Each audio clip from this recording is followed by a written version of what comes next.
اخترت محمد عبده لأنه يعني ذو صوت شجي؟ لأمور منها ذو صوت شجي، وبعدين هو ظاهرة في هذا الباب، فهو أكثر الناس أداء وأكثر الناس جمهورا في باب إيصال النشيد، إيصال الكلمة. يعني سمعت له شيء قبل مثلا؟ قد أمر سماعا لا تسمعا، وأنا طبعا ما أسمع الغناء، لكني أنا أسمع النشيد الإسلامي. أريد أيضا أن أوصل يعني كلماتي إلى قطاع هائل لا يصله الصوت الإسلامي، والأستاذ محمد عبده له جمهور.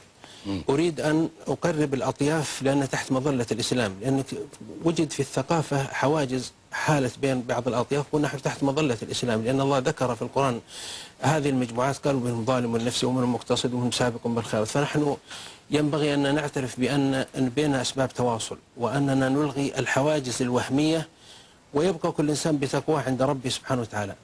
أردت أيضا الحواجز الوهمية يعني تقسيم الناس إلى أنه تقسيم الناس إلى أن هذه فئة هذا مطيع وهذا عاصي، وأن هذه يعني عند الله سبحانه وتعالى، ولا في هذه فئة يعني لا يتعامل معها، وهذه خارجة، وهذه الفئة أيضا بيننا وبينها وقفة نفس وغير ذلك. نحن مسلمون.